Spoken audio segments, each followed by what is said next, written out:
Hello dear bankers, welcome back to EduTap under the Friday formula series. Friday formula एक ऐसी series जहां पर आप एएफएम से रिलेटेड न्यूमेरिकल कंपोनेंट्स को डिस्कस कर रहे हैं। लेक्चर नंबर 10 है आज हमारा, जो हमारा कॉस्टिंग न्यूमेरिकल से रिलेटेड रहेगा। मॉड्यूल डी में हमारा कॉस्ट अकाउंटिंग का टॉपिक है और उससे रिलेटेड जो जो न्यूमेरिकल्स हैं वो हम आज के सेशन में कवर अप करेंगे। This is the last lecture of the Friday formula series, यानी आज हम अपने फ्राइडे फार्मूलाज को कंक्लूड करके चलेंगे। So before starting the topic I would like to tell you that आपके एग्जाम प्रिपरेशन के लिए एडुटैप ने कुछ कोर्सेज लॉन्च किए हैं, which includes a bankers capsule course, super crash course and test series. Bankers capsule course जहां पर आपको आपके सभी मॉड्यूल्स के रिकॉर्डेड वर्जन्स मिल जाएंगे। अपनी फ्लेक्सिबिलिटी के हिसाब से आप इन मॉड्यूल्स को कवर अप कर सकते हैं। अपनी सिलेबस कंप्लीशन के बाद आप मॉक टेस्ट प्रिपेयर कर सकते हैं मॉक टेस्ट की हेल्प से। Then there is a super crash course जो आपको इंडिविजुअल और कंबाइंड लेवल पर, बैंकर्स कैप्सूल कोर्स में इंडिविजुअल और कंबाइंड लेवल पर आपको अवेलेबल रहेगा। तो सुपर क्रैश कोर्स में आपकी लाइव क्लासेस रहेंगी, लाइव बेसिस पर इंटरैक्ट करते हुए आप अपने सिलेबस को कवर अप करेंगे। और साथ ही साथ there will be a test series for those aspirants जिनकी एग्जाम प्रिपरेशन हो चुकी है, बस अब उन्हें एमसीक्यूज की प्रैक्टिस करनी है, तो वो हमारी टेस्ट सीरीज में खुद को एनरोल कर सकते हैं। तो स्टार्ट करते हैं प्रोसेस कॉस्टिंग के टॉपिक से। देखिए, प्रोसेस कॉस्टिंग क्या है, हम देखिए न्यूमेरिकल टॉपिक्स को आज कवर अप कर रहे हैं। तो जो न्यूमेरिकल टॉपिक से रिलेटेड अगर कोई थ्योरेटिकल कंसेप्ट है थोड़ा सा, तो हमें उससे पहले समझना पड़ेगा to establish a base, and then हम रिलेटेड न्यूमेरिकल टॉपिक को समझेंगे, राइट। तो प्रोसेस कॉस्टिंग का मतलब क्या है? प्रोसेस कॉस्टिंग का मतलब है कि जहां पर भी मास प्रोडक्शन होगी एक जैसे प्रोडक्ट्स की, उस प्रोडक्ट उस कॉस्टिंग में, उसमें जब कॉस्टिंग को इन्वॉल्व किया जाएगा, यहाँ पर अलग अलग प्रोसेसेस के थ्रू कॉस्टिंग होगी। प्रोसेस 1 हुआ, फिर 2 हुआ, फिर 3 हुआ, इस तरीके से। तो प्रोसेस 1 का जो आउटपुट रहेगा, उस आउटपुट की हेल्प से प्रोसेस 2 स्टार्ट होगा, क्योंकि वो आउटपुट इस प्रोसेस का इनपुट बन जाएगा। यहाँ पर फिर प्रोसेसिंग होगी, फिर से क्या बन जाएगा? आउटपुट। फिर ये आगे फिर से क्या बन जाएगा? थर्ड प्रोसेस का इनपुट, ठीक है ना। तो प्रोसेस कॉस्टिंग में प्रोडक्शन जो है वो कॉन्टिन्यूस लेवल पर रहती है, प्रोडक्ट जो है वो होमोजीनियस टाइप के प्रोडक्ट्स जो हैं वो बनाए जाते हैं। एक प्रोसेस का आउटपुट दूसरे प्रोसेस का रॉ मटेरियल बन जाएगा, यानी दूसरे प्रोसेस का इनपुट बन जाएगा। जैसे जैसे प्रोडक्ट एक प्रोसेस से दूसरे प्रोसेस पर जाता जाता है, उसकी कॉस्ट भी बढ़ती जाती है। कॉस्ट में डायरेक्ट इनडायरेक्ट दोनों ही तरह की जो कॉस्ट हैं वो इंक्लूड होती हैं, ठीक है ना। और यहाँ पर प्रोसेस कॉस्टिंग करते हुए, या जब प्रोसेस प्रोसेसिंग वाला फंक्शन होता है, तो वहाँ पर कुछ लॉसेस नॉर्मल लेवल पर, कुछ लॉसेस एबनॉर्मल लेवल पर एग्जिस्ट करते हैं, उनको भी हम कॉस्टिंग करते हुए इंक्लूड करते हैं।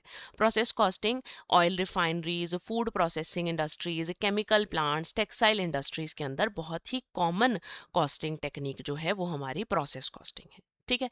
तो प्रोसेस कॉस्टिंग की एप्लीकेशन क्या होगी? वहां पर अप्लाई होगी जहां पर आइडेंटिकल प्रोडक्ट्स जो हैं वो बनाए जा रहे हैं। तो लास्ट में अगर हमें प्रोडक्ट की कॉस्ट निकालनी होगी, तो प्रोडक्ट की यूनिट कॉस्ट कैसे निकलेगी? टोटल कॉस्ट को नंबर ऑफ यूनिट से डिवाइड कर दिया जाएगा।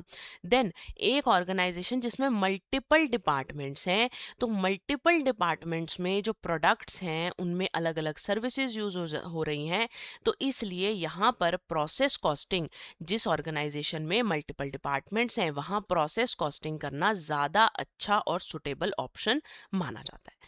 सिमिलर टाइप के प्रोडक्ट्स जो हैं यहाँ पर प्रोड्यूस होते हैं, जिन प्रोडक्ट्स के अलग अलग टाइप के फीचर्स जो हैं वो अवेलेबल होते हैं। प्रोसेस कॉस्टिंग में 3 टाइप के आप कॉस्टिंग मेथड्स को अप्लाई कर सकते हो। वेटेड एवरेज कॉस्ट मेथड, जहाँ बहुत ही सिंपल कॉस्टिंग का मेथड है। यहाँ पर कोई भी जो कॉस्ट है, इसके अंदर कोई स्टैंडर्ड कॉस्टिंग सिस्टम को फॉलो नहीं किया जाता है। कॉस्ट चेंजेस को एक प्रोसेस से दूसरे प्रोसेस के अंदर कंसीडर किया जाता है। Standard cost weighted average cost जैसा ही है, लेकिन यहाँ पर एक्चुअल कॉस्ट असाइन करने की जगह हम स्टैंडर्ड कॉस्ट को हर प्रोडक्शन यूनिट पर असाइन करते हैं। एक्चुअल और स्टैंडर्ड कॉस्ट का डिफरेंस जो है वो वेरिएंस अकाउंट में चला जाता है।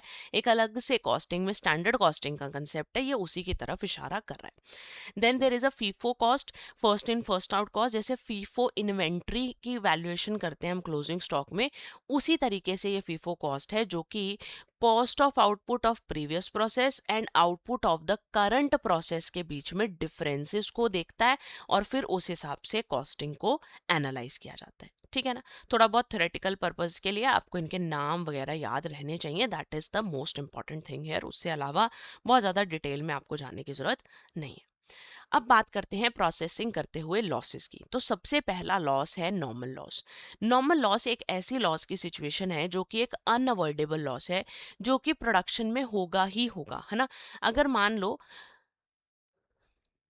जस्ट अ सेकेंड, अगर मान लो कि मैं एक, मेरे पास ये पीस ऑफ क्लोथ है, ठीक है ना, मेरे को इसमें से स्क्वायर्स कट करने हैं। तो अगर मुझे स्क्वायर्स कट करने हैं तो वो स्क्वायर्स कुछ इस तरीके से कट हो रहे हैं उनकी लेंथ ब्रेड्थ को कंसीडर करते हुए, ठीक है ना। थर्ड स्क्वायर की यहाँ जगह नहीं बच रही, मैंने कैसे भी करके अरेंज कर लिया, मेरे इस पूरे पीस ऑफ क्लोथ्स में से 6 स्क्वायर्स कट रहे हैं, ये पार्ट मेरा एक्स्ट्रा बच रहा है, इस पार्ट को मैं यहाँ स्क्वायर कटिंग में यूटिलाइज नहीं कर सकती। तो ये मेरा लॉस ऐसा है जो कि नॉर्मल है, ये होगा ही होगा, इसको मैं अवॉइड नहीं कर सकती हूँ, ठीक है ना। तो ये मेरा क्या है, नॉर्मल लॉस है। और नॉर्मल लॉस की वजह से कई बार स्क्रैप जनरेट होता है, कई बार ऐसा होता है स्क्रैप भी जनरेट नहीं होता। जैसे कि अगर कोई इवेपोरेशन का लॉस हो गया तो उसमें तो कोई स्क्रैप नहीं बचेगा, लेकिन अगर कोई मशीन का लॉस है, कुछ ऐसे टाइप का लॉस है जैसा मैं आपको यहाँ एक्सप्लेन कर रही हूँ, तो इस केस में जनरेशन ऑफ स्क्रैप भी होता है। कॉस्ट ऑफ 1 यूनिट निकालने के लिए हमारा फॉर्मूला रहता है total cost minus cell of scrap value divided by input units minus the normal cost, normal loss units. तो एक एग्जांपल ले लेते हैं, एक फैक्ट्री के अंदर ग्राउंडनट ऑयल बन रहा है, टोटल प्रोडक्शन रिफाइनिंग के टाइम पे मंथ में 1000 टन थी, अनरिफाइंड ऑयल जो यूज किया गया वो 120 टन यूज किया गया। यानी इनपुट कितना था 120 टन, लेकिन आउटपुट कितना आया 1000 टन। तो 20 टन्स कहाँ गए, 20 टन्स जो है वो आपका नॉर्मल प्रोसेस लॉस है। अगर पूरे मंथ में अनरिफाइंड कॉस्ट, ऑयल की कॉस्ट 10 करोड़ रुपीस थी, तो आपको ये बताना है कि 1 यूनिट की, 1 टन की कॉस्ट कितनी थी। तो कॉस्ट ऑफ 1 टन कैसे निकलेगा, टोटल कॉस्ट आपकी कितनी थी, टोटल कॉस्ट है आपकी 10 करोड़ रुपीस, उसमें से स्क्रैप आपका कुछ भी नहीं है, जीरो बचा है, कोई स्क्रैप वैल्यू नहीं है। इनपुट यूनिट्स आपके 1020 टन्स थे, और लॉस जो नॉर्मल लॉस हुआ है वो आपको कितने टन्स का हो चुका है, नॉर्मल लॉस आपको 20 टन्स का हो चुका है। तो इस केस में जो मेरी कॉस्ट ऑफ 1 टन है, मेरी कॉस्ट ऑफ 1 टन आ जाएगी 1 लाख रुपीज। Very simple.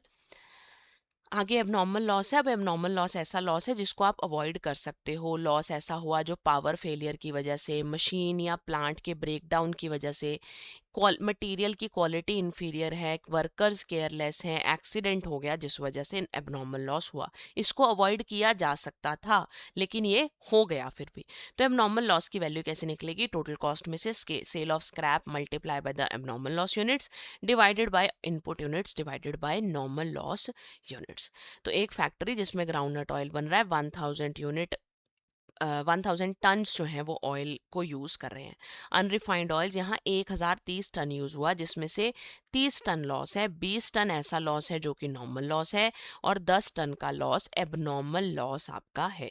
और आपकी अनरिफाइंड ऑयल की कॉस्ट 10 करोड़ है, तो आप एबनॉर्मल लॉस की वैल्यू बताओ। तो एबनॉर्मल लॉस की वैल्यू कैसे निकलेगी यहाँ पर, टोटल कॉस्ट अगेन वही same 10 crore, sale of scrap है ही नहीं, जीरो, इनपुट, इनपुट मेरे यूनिट्स कितने हुए 1030, और नॉर्मल लॉस के यूनिट्स थे मेरे 20।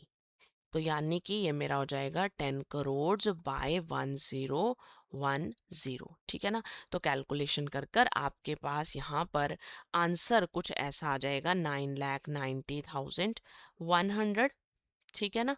तो ये आपका एबनॉर्मल लॉस आ जाएगा। आगे बढ़ते हैं अब नॉर्मल गेन की तरफ। कई बार ऐसा होता है कि हम एस्टिमेट करते हैं एक नॉर्मल लॉस को, बट वो नहीं होता है ना। एक्चुअल प्रोसेस का जो लॉस है वो नॉर्मल लॉस से भी कम होता है, तो उस केस में हम उसको क्या बोलते हैं, अब नॉर्मल गेन बोलते हैं। हो सकता है वर्कर्स की एफिशिएंसी बढ़ गई हो, प्रोसेस की कंडीशंस फेवरेबल हो, या फिर जो एक्सपेक्टेड लॉस है वो मटेरियल में इतना एक्सपेक्टेड लॉस हुआ ही ना हो। तो एबनॉर्मल गेन क्या करेंगे, नॉर्मल लॉस में से एक्चुअल लॉस को माइनस कर कर निकल जाएगा, और एबनॉर्मल गेन को आप जो है प्रॉफिट एंड लॉस अकाउंट में ट्रांसफर कर कर चलते हो। क्लियर हो गया। ऐसे ही work in progress and equivalent units का एक कंसेप्ट है। वो ये कह रहे हैं कि जब भी प्रोडक्शन प्रोसेस होता है, प्रोसेसिंग इंडस्ट्रीज होती है, उनमें प्रोडक्शन तो चलती रहती है, उनमें प्रोडक्शन तो रुकती नहीं है ना। तो एक टाइम ऐसा आता है कि मतलब कहीं ना कहीं हर टाइम एक वर्क इन प्रोग्रेस तो एग्जिस्ट करती है। तो जब हम कॉस्टिंग करेंगे, कॉस्ट अकाउंटिंग करेंगे, कोई ना कोई इनकम्प्लीट प्रोडक्शन यूनिट्स तो बचे होंगे। तो हम क्या करते हैं, उन इनकम्प्लीट प्रोडक्शन यूनिट्स को कंप्लीट यूनिट्स में कन्वर्ट कर लेते हैं इक्वलेंट यूनिट्स का कंसेप्ट लगा के। कैसे? जैसे मान लो 60 यूनिट्स ऐसे हैं जो 50% कंप्लीशन पर है, तो हम इसको ऐसे भी तो कह सकते हैं कि 30 यूनिट्स ऐसे हैं जो कंप्लीटली हो चुके हैं, बन चुके हैं, है ना। तो हम इनको इक्वलेंट 30 फुल्ली फर्निश यूनिट्स के बराबर मान लेते हैं। मान लो 10 यूनिट्स ऐसे हैं जो 80% कंप्लीशन स्टेज में है, तो हम इनको 8 फुल्ली फर्निश्ड यूनिट्स के बराबर मान लेते हैं। तो इक्वलेंट यूनिट्स जो है वो निकाल लिए जाते हैं actual number of units multiply by the percentage जो आपको गिवन है, उससे हम इक्वलेंट यूनिट्स जो है वो निकाल लेते हैं कि लगभग इससे फिनिश गुड्स के बराबर कितने गुड्स जो हैं वो बन चुके हैं। क्लियर? तो उस हिसाब से इनकी कॉस्टिंग कर दी जाती है। इसके अलावा अभी तक हमने प्रोसेस कॉस्टिंग का कंसेप्ट पढ़ा है, इसके अलावा एक और कंसेप्ट है हमारे पास जिसका जो कंसेप्ट है मार्जिनल कॉस्टिंग का।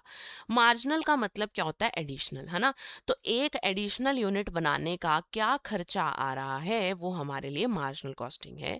और वेरिएबल कॉस्ट और फिक्स कॉस्ट का चार्ज हम कंट्रीब्यूशन पर करते हैं, है ना। वेरिएबल कॉस्ट जो है उनका चार्ज कंट्रीब्यूशन पर और फिक्स कॉस्ट का चार्ज प्रॉफिट पर। कंट्रीब्यूशन निकालने का फॉर्मूला क्या है? Sales price minus the variable cost. तो मार्जिनल कॉस्टिंग जब भी की जाएगी उसमें कॉस्ट रिकॉर्डिंग, कॉस्ट रिपोर्टिंग दोनों काम किए जाएंगे। मार्जिनल कॉस्टिंग में हम लोग कॉस्ट को सेग्रीगेट करते हैं into the fixed cost and the variable cost. कुछ कॉस्ट ऐसी होती हैं जिनका नेचर ना तो कम्प्लीटली फिक्स्ड होता है ना ही कम्प्लीटली वेरिएबल होता है, तो उन कॉस्ट को हम सेमी वेरिएबल कॉस्ट बोल देते हैं। ठीक है ना। सिर्फ वेरिएबल कॉस्ट जो है वो यूज़ की जाती है यहाँ पर, और फिक्स कॉस्ट जो है वो प्रोडक्ट की कॉस्ट को निकालने के लिए फिक्स कॉस्ट का यूज़ किया जाता है। वैसे more focus is given to the variable cost.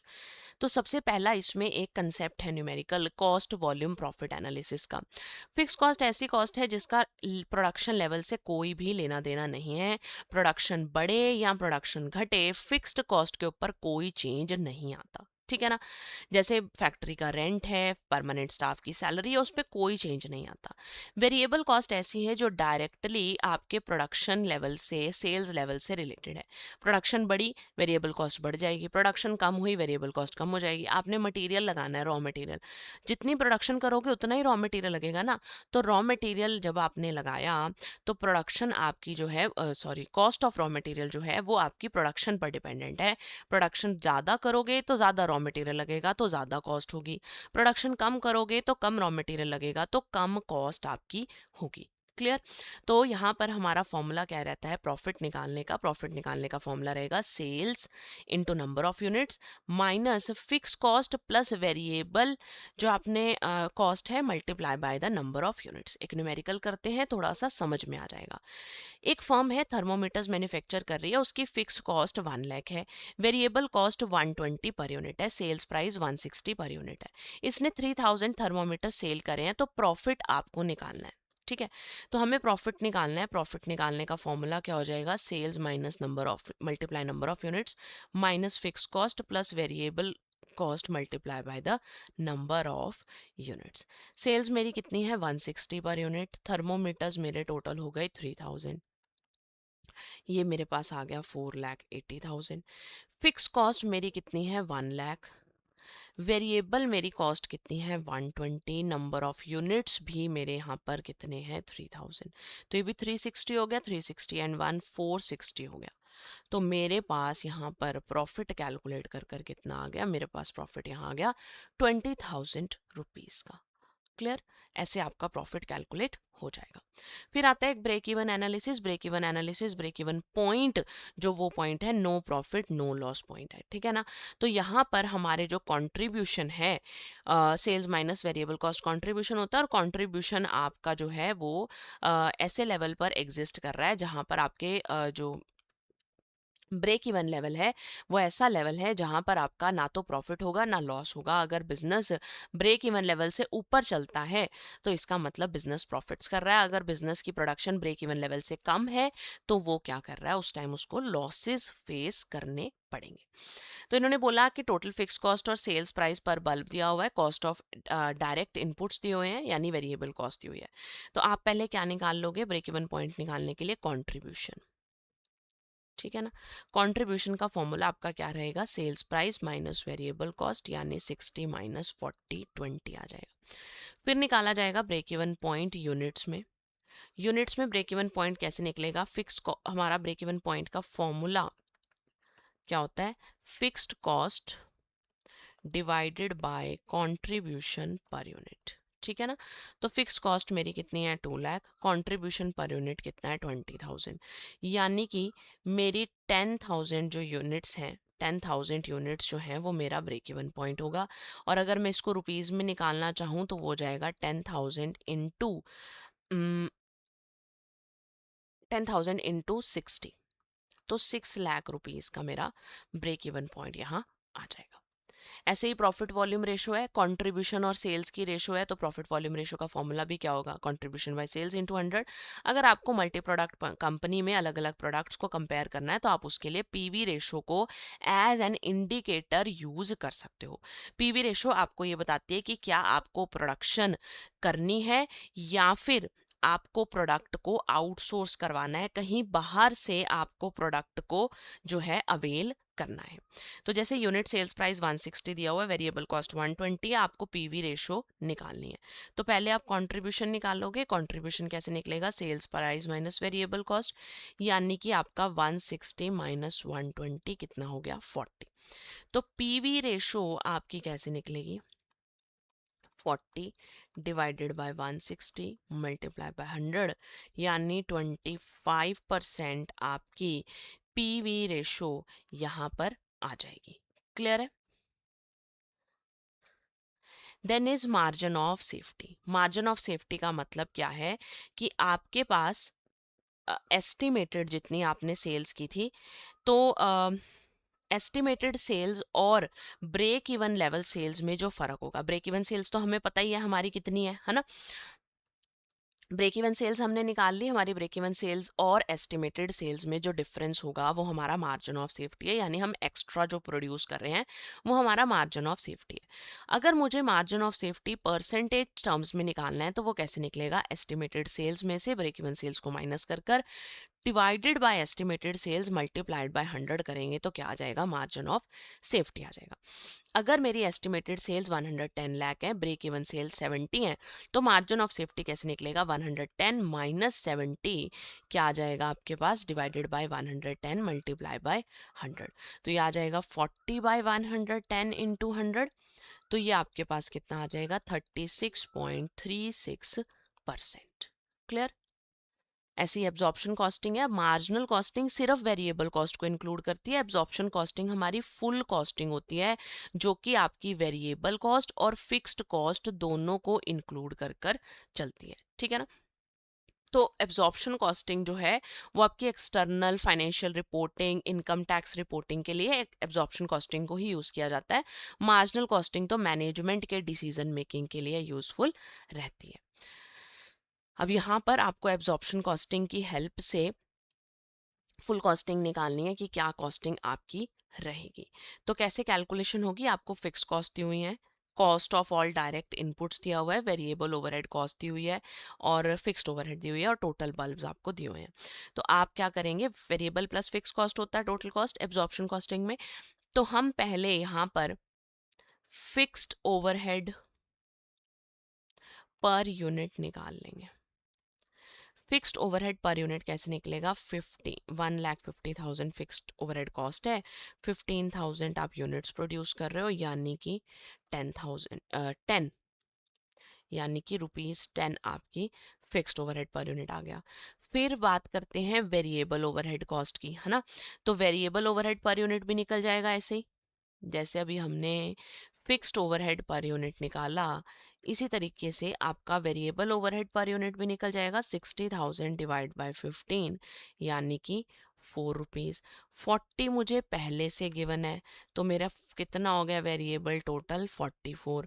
तो फुल कॉस्टिंग मेरी कॉस्ट कितनी आएगी टोटल, फिक्स वेरिएबल कॉस्ट और फिक्स कॉस्ट को प्लस कर कर 44 वेरिएबल है, 10 फिक्स्ड है, तो मेरी कॉस्ट कितनी आ जाएगी 54 आ जाएगी ऑफ मैन्युफैक्चरिंग 1 एलईडी बल्ब। तो चलिए अब कुछ क्वेश्चंस की प्रैक्टिस कर लेते हैं जिससे आपके कंसेप्ट्स और भी ज़्यादा स्ट्रांग हो जाएंगे। क्वेश्चन नंबर 1 आपके पास क्या है, एक कंपनी है इलेक्ट्रॉनिक डिवाइसेस मैन्युफैक्चर कर रही है, फिक्स कॉस्ट आपको दी हुई है 1,50,000, variable cost is 180 per unit, selling price 250 per unit और यूनिट्स इन्होंने सेल किए हैं 4000। आपको प्रॉफिट निकालना है, तो प्रॉफिट का फॉर्मूला तो हमारे को पता ही है, सॉल्व कीजिए। क्या होगा प्रॉफिट का formula, selling price into number of units minus fix cost plus variable cost into number of units, ऐसा ही होगा, है ना। तो सेलिंग आपका प्राइस कितना है 250, यूनिट्स कितने हैं 4000, देन आपकी फिक्स कॉस्ट कितनी है 1,50,000, वेरिएबल आपकी कॉस्ट कितनी है 180, नंबर ऑफ यूनिट्स है आपके यहाँ पर भी 4000। तो ये तो आपके पास हो जाएगा 10 लाख रुपीज माइनस 150,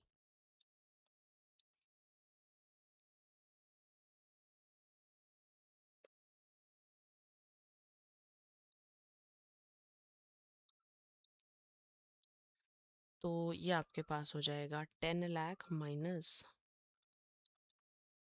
870, यानी कि 1,30,000 आपका प्रॉफिट आ जाएगा, यानी ऑप्शन बी आपका यहाँ पर करेक्ट आंसर रहेगा। क्लियर है आपको कैलकुलेशन?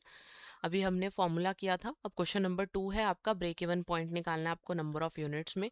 तो पहले क्या निकाल लेंगे, सबसे पहले निकाल लेंगे कंट्रीब्यूशन। कंट्रीब्यूशन का formula sales price minus variable cost. Sales price कितना है 75, वेरिएबल कॉस्ट 45, यानी कि 30 रुपीज़ का कंट्रीब्यूशन मेरे पास आ गया है। फिक्स कॉस्ट मुझे दी हुई है, ब्रेक इवन पॉइंट कैसे निकलेगा, fix cost divided by contribution per unit. Fix cost है 3 लाख, कंट्रीब्यूशन पर यूनिट है 30, तो आपके पास 10,000 यूनिट्स जो है वो क्या आ गया है बीईपी, यानी option B. Clear? Question number 3, margin of safety निकालनी है परसेंटेज में। मार्जिन ऑफ सेफ्टी का फॉर्मूला क्या था हमारे पास, it was estimated sales minus break even sales divided by again estimated sales multiplied by 100। तो एस्टिमेटेड सेल्स मेरी कितनी है 150 लाख, ब्रेक इवन सेल्स आ गई हैं 90, ठीक है, divided by again estimated sales 150 multiplied by 100। तो आपके पास यहाँ सॉल्व करके कितना आ जाएगा 60 डिवाइड बाय 150 मल्टीप्लाइड बाय 100, यानी कि 40% जो है वो मार्जिन ऑफ सेफ्टी आ जाएगा आपका option A. Clear? Question number 4, एक फैक्ट्री है जो कि 1500 यूनिट्स प्रोसेस कर रही है, 1450 उसका आउटपुट है, नॉर्मल लॉस 1050 है, टोटल कॉस्ट इनकर्ड 14.5 है। कॉस्ट पर टन निकालनी है। कॉस्ट पर टन का फॉर्मूला क्या होता है, input cost minus scrap divided by जो आपकी प्रोडक्शन है ना। तो आपकी टोटल प्रोडक्शन जो है आउटपुट आपका माइनस, नहीं total input minus normal loss unit, ठीक है ना, नॉर्मल लॉस यूनिट्स। तो इनपुट कॉस्ट मेरी है 14.5 करोड़ रुपीस, स्क्रैप है ही नहीं। इनपुट्स, टोटल इनपुट्स मेरे कितने थे 1500 टन के थे, जिसमें 50 टन स्क्रैप था, तो ये भी 1450 आ जाएगा। तो ये आपके पास फिर 1 लाख आ जाएगी, कॉस्ट पर टन आ जाएगी, यानी आपका option A. Last question, question number 5, आपको 200 यूनिट्स बोले हैं कि वर्क इन प्रोग्रेस है, जिसमें से 50% इनका पार्ट कंप्लीट है। इक्वलेंट यूनिट्स कैसे निकलते हैं, इक्वलेंट यूनिट्स को आप इसको परसेंटेज से मल्टीप्लाई कर दो, तो कितना आ जाएगा 100। तो आपके पास क्या आ जाएगा आंसर, ऑप्शन सी। आज का टॉपिक खत्म हुआ and so our Friday formula series. हमारी सीरीज में यही सारे कंसेप्ट्स थे जिन्हें हमें कवर करना था for the covering the numerical components of AFM examination. इसी तरीके से एग्जाम प्रिपरेशन करने के लिए आप हमारे कोर्सेज में खुद को एनरोल कर सकते हैं, उन्हीं कोर्सेज में जिन कोर्सेज के बारे में मैं आपको इस लेक्चर के स्टार्टिंग में बता रही थी। बैंकर्स कैप्सूल कोर्स, जहां पर आपको रिकॉर्डेड वर्जन मिल जाएगा आपके सभी मॉड्यूल्स का, तो आपको module wise recordings bankers capsule course में मिल जाएंगी। आप बैंकर्स कैप्सूल कोर्स को अपनी फ्लेक्सिबिलिटी के हिसाब से वॉच कर कर अपने सिलेबस को कवर अप कर सकते हो। बैंकर्स कैप्सूल कोर्स आपको कंबाइंड बेसिस पर भी और इंडिविजुअल सब्जेक्ट के लिए भी अवेलेबल है। इसी तरीके से सुपर क्रैश कोर्स है। सुपर क्रैश कोर्स भी आपको, अब जो नया सुपर क्रैश कोर्स का बैच आ रहा है वो आपको कंबाइंड और इंडिविजुअल दोनों लेवल्स पर अवेलेबल है। आप अपनी कन्वीनियंस के हिसाब से सुपर क्रैश कोर्स में भी खुद को एनरोल कर सकते हैं। और टेस्ट सीरीज एक ऐसी सीरीज उन एस्पिरेंट्स के लिए जिनकी एग्जाम प्रिपरेशन हो चुकी है और उन्हें अब न्यूमेरिकल्स, उन्हें अब मॉक टेस्ट प्रैक्टिस करनी है, उन्हें अब क्वेश्चंस की प्रैक्टिस करनी है, एमसीक्यूज की प्रैक्टिस करनी है, तो वो उसके लिए हमारी टेस्ट सीरीज को ज्वाइन कर सकते हैं। इन कोर्सेज में एनरोल करने के लिए जब भी आप एनरोल करेंगे तो प्रिवेलेंट डिस्काउंट कूपन को लगाना नहीं भूलेंगे, सो दैट आपको मैक्सिमम डिस्काउंट अवेलेबल हो। आज के सेशन से रिलेटेड डाउट्स क्वेरीज आप हम मुझसे कमेंट बॉक्स में लिख कर पूछ सकते हैं। साथ ही साथ आप हमें कॉल कर सकते हैं, ईमेल कर सकते हैं hello@edutap.co.in। इसी तरीके से पढ़ते रहिए, आगे बढ़ते रहिए। All the best for your examination.